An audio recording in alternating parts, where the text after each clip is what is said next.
Fellow gamers, welcome back. So I'm doing podcasts now because I just got a new microphone. So I'm like testing it out, figuring out how to get it to sound good.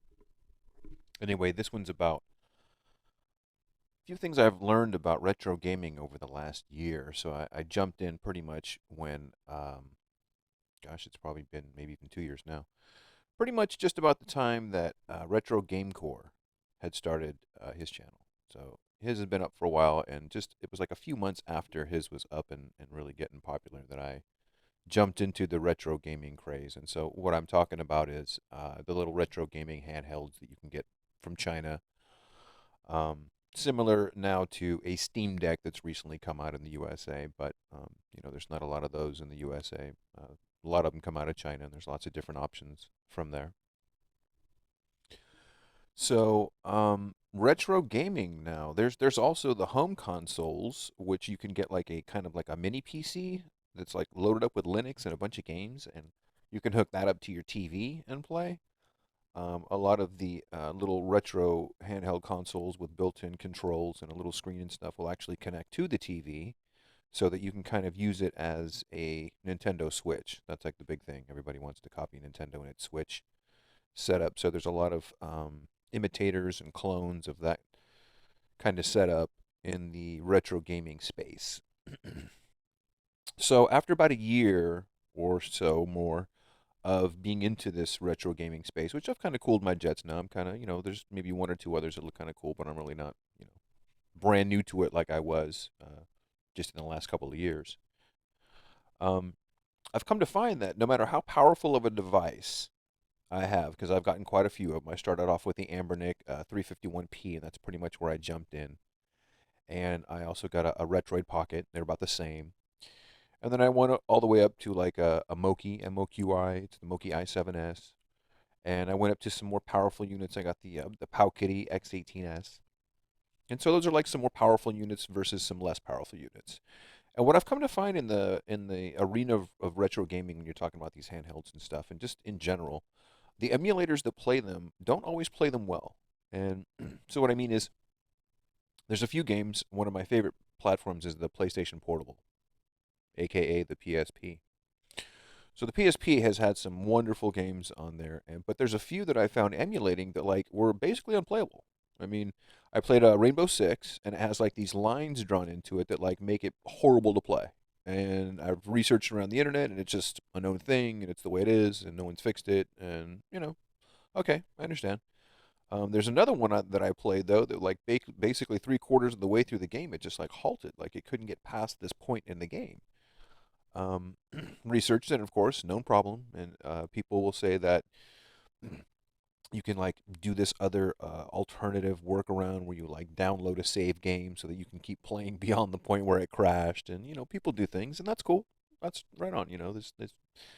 I appreciate the genius that's there to keep the game going. But what I've come to find in general is that not all games play well on the emulators that exist, and it's just the way that it is. It doesn't matter whether it's a low power device or a high power device. It's not even a power device kind of issue, or how much your graphics processor and the device can handle. It's sometimes not even anything to have to do with it. It's just a problem between the game and the emulator, and like there's nothing really you're going to do about it, short of fixing the broken emulator yourself or switching out emulators and trying to do different, try out different ones. So I got into the process of getting better handhelds, more powerful ones, but I come to find that it all really has to do with the emulation. And so, as long as the emulation's not really there, it doesn't really matter how powerful the device is going to be. And so, I really thought that that's a great insight to share with people who are, maybe on the fence or first time or researching or whatever, to hear about what it's like a few years after with a few different devices, a different power, and really what the experience is. Overall, it's great. I love that most of the games do play on most of the emulation that I play. And I play not only PSP, but a whole gamut. I mean, I grew up with the Master System. I grew up with the Genesis. I grew up with all the Nintendo consoles. I grew up with basically all that stuff from the inception. My first console was a 2600 when I was like 10, and from there it was just like everything that ever existed video game wise. I had my hands on, so I have quite a bit of experience with the stuff, and most of the games and the emulators do look and play wonderfully today. And I'm not saying that it's in a bad state. I'm saying it's very very wonderful. I'm very grateful that Linux exists because it's kept us from having to pay license fees and stuff to Microsoft in order to play games.